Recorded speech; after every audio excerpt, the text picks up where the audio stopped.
ఓం నమో భగవతే వాసుదేవాయ నమః. అందరికీ నమస్కారం అండి. ఇవాల్టి వీడియోలో మనకి 2024 సంవత్సరంలో కార్తీక మాసంలో పోలిపాడ్యమి పండుగ ఎప్పుడు వచ్చింది, ఏ తేదీన జరుపుకోవాలి, ఈ రోజున నీటిలో దీపాలు ఏ సమయంలో వదలాలి, అలానే ఈ రోజున 365 వత్తుల దీపాన్ని వెలిగించుకోవచ్చా లేదా, మాంసాహారం తినవచ్చా లేదా, ఎన్ని వత్తులతో దీపారాధన చేసుకోవాలి, ఇలా ఒకటేంటండి మీకు ఉండేటువంటి అన్ని సందేహాలకు సమాధానాలు తెలియజేస్తూ ఈ వీడియోనైతే అందిస్తున్నానండి. వీడియోని మాత్రం ఎట్టి పరిస్థితుల్లో స్కిప్ చేయకుండా చూడండి. మన కార్తీక పురాణం ప్రకారం కార్తీక మాసం చివరి రోజున ఈ పోలిపాడ్యమి పండుగనైతే జరుపుకుంటామండి.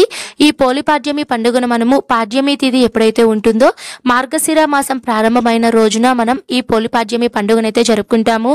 అదేంటండి కార్తీక మాసంలో మనకి పోలిపాడ్యమి ఉండదా అంటే, కార్తీక మాసం నెల అయిన తర్వాత మార్గశిర మాసం మొదటి రోజునే మనము ఈ పోలిపాడ్యమి పండుగనైతే పాడ్యమి రోజున విశేషత అంటే, మనం కార్తీక మాసం నెల రోజులు కూడా నిత్యం దీపారాధన చేస్తూ ఉపవాసాలు అనేటివి చేస్తూ ఉంటాం కదా అండి. మరి కొంతమంది చేయలేని వాళ్ళైతే ఉంటారండి. ఈ కార్తీక మాసంలో ఎవరైతే మిస్ అయి ఉంటారో దీపారాధన చేయడం కానివ్వండి, ఒకవేళ దీపారాధన చేసుకున్న వాళ్ళు కూడా ఈ పోలిపాడ్యమి రోజున దీపాలు కనుక నీటిలో అరటి డొప్పులలో కనుక వదిలితే మీకు కార్తీక మాసం నెల రోజులు చేసినటువంటి పుణ్యఫలం అనేది వస్తుంది అని కార్తీక పురాణంలో తెలియచేయడమైందండి. అంతటి విశేషత ఉందండి ఈ పోలిపాడ్యమి పండుగకి. అయితే మనకి 2024 సంవత్సరంలో పోలిపాడ్యమి పండుగ ఎప్పుడు వచ్చిందో తెలుసుకుందామండి. దానికన్నా ముందుగా పాడ్యమి తిథి ఎప్పటి నుంచి ఎప్పటి వరకు ఉందో తెలుసుకుందాము. స్వస్తి శ్రీ చాంద్రమానేన శ్రీ క్రోధినామ సంవత్సరం దక్షిణాయనం శరదృతువు మార్గశిర మాసం శుద్ధ పాడ్యమి తిథి మనకి డిసెంబర్ 1వ తేదీన ఆదివారం ఉదయం 10 గంటల 12 నిమిషాల నుంచి డిసెంబర్ 2వ తేదీన సోమవారం రోజున మధ్యాహ్నం 12 గంటల వరకు మనకి పాడ్యమి తిథి అయితే ఉంటుందండి. మరి పోలిపాడ్యమి పండుగ ఏ రోజున జరుపుకోవాలి అంటే, మన హిందూ ధర్మ ప్రకారం తెల్లవారుజామున మనకి ఏ తిథి అయితే ఉంటుందో ఆ రోజున ఆ తిథిగా పరిగణిస్తాం కాబట్టి డిసెంబర్ 2వ తేదీన మనకి ఉదయం మొత్తం కూడా మనకి పాడ్యమి తిథి ఉందండి. కాబట్టి 2024 సంవత్సరంలో మనము పోలిపాడ్యమి పండుగ డిసెంబర్ 2వ తేదీన సోమవారం రోజైతే జరుపుకుంటామండి. చాలా శక్తివంతమైన రోజండి. మనకి కార్తీక మాసంలో సోమవారాలకి ఎంత విశేషత ఉంటుందో ఈ పోలిపాడ్యమి సోమవారం రోజున రావడం అంతే విశేషమండి.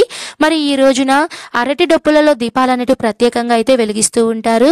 మరి ఎక్కడ వెలిగించాలండి ఈ దీపాలు అంటే, మనము ఈ అరటి డొప్పలలో దీపాలు అనేటివి నదులలో కానీ చెరువుల్లో కానివ్వండి, ఏదైనా నీటి కొలనులో కానివ్వండి, ఏదైనా దేవాలయంలో నీటి కోనేరు ఉంటుంది కదండి, కోనేరులో కానివ్వండి, లేదండి మేము ఈ దీపారాధన అక్కడికి వెళ్ళి చేయలేము అనుకున్న వాళ్ళు ఇంట్లోనే తులసి కోట ముందే మీరు నీటిని ఏర్పాటు చేసుకొని అక్కడ మీరు దీపాలు అనేటివి వదలాలండి. పూజ ఎలా చేసుకోవాలని మీకు తర్వాత వీడియోలో అందిస్తాను.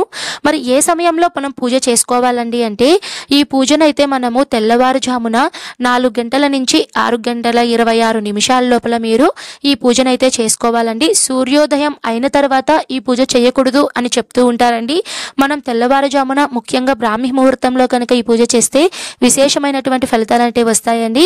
ఒకవేళ మీరు ఇంత ఉదయాన్నే కనుక మిస్ అయితే మనకి పాడ్యమి తిథి ఎప్పుడైతే ఉంటుందో అంటే మనకి డిసెంబర్ 1వ 10 గంటల 12 నిమిషాల నుంచి ఉంది కాబట్టి పాడ్యమి తిథి ఎప్పుడైతే ఉంటుందో అప్పటి లోపల కూడా మీరు వెలిగించుకోవచ్చండి. ఈ రోజున ఎన్ని వత్తులతో దీపారాధన చేసుకోవాలండి అంటే, కొంతమంది 31 చెప్తున్నారు, మరి కొంతమంది 33, మరి కొంతమంది 35 అని. మరి ఎన్ని దీపాలు వెలిగించుకోవాలి అంటే, మీరు కార్తీక మాసంలో నెల రోజులు దీపారాధన చేసిన వాళ్ళు ఆ రోజున మీరు 3 కానీ 5 కానీ 7 కానీ 9 కానీ ఒత్తులతో మీరు దీపారాధన అనేది చేసుకోవచ్చండి. ఒకవేళ కార్తీక మాసంలో మీరు ఏదైనా సోమవారాల్లో కానివ్వండి ఏదైనా పూజ అనేది మిస్ అయితే మీరు నెలకి సంబంధించినటువంటి మొత్తం కూడా 31 రోజులకి 31 రోజులు 31 ఒత్తులతో మీరు దీపారాధన చేస్తే సరిపోతుందండి. ఎందుకు కొంతమంది 33, 35 ఒత్తులు వెలిగిస్తూ ఉంటారంటే, కార్తీక మాసం మనకి నెల రోజులు 30 రోజులు కదా అండి. మరి పాడ్యమి తిథి రోజున కలిపి 31 ఒత్తి, అలానే మనము ఆ రోజున గంగాదేవికి వినాయకునికి కలిపి మనము 2 ఒత్తులు అయితే వెలిగిస్తూ ఉంటామండి. కాబట్టి 33 ఒత్తులు అనేటివి కూడా వెలిగిస్తూ ఉంటారండి. మరి కొంతమంది 35 కూడా వెలిగించుకోవచ్చండి. ఎలా అన్నా సరే వెలిగించుకోవచ్చండి. మీరు వెలిగించే ఒత్తులు అనేటివి నెల మొత్తం పూజ చెయ్యని వాళ్ళు 31 ఒత్తుల కన్నా మీరు ఎక్కువన్నా వెలిగించుకోవచ్చు, 31 ఒత్తులన్నా వెలిగించుకోవచ్చు. లేదు ఒకవేళ మీరు నెల మొత్తం పూజ చేస్తున్న వాళ్ళైతే మీరు నార్మల్గా 3 కానీ ఏదైనా బేసి సంఖ్యలో ఉండేలాగైతే మీరు ఒత్తులైతే వెలిగించుకోవాలండి. ఈ రోజున ప్రత్యేకంగా 365 ఒత్తుల దీపాన్ని వెలిగించుకోవచ్చా వెలిగించుకోకూడదా అంటే, ఈ రోజైతే వెలిగించుకోవచ్చండి.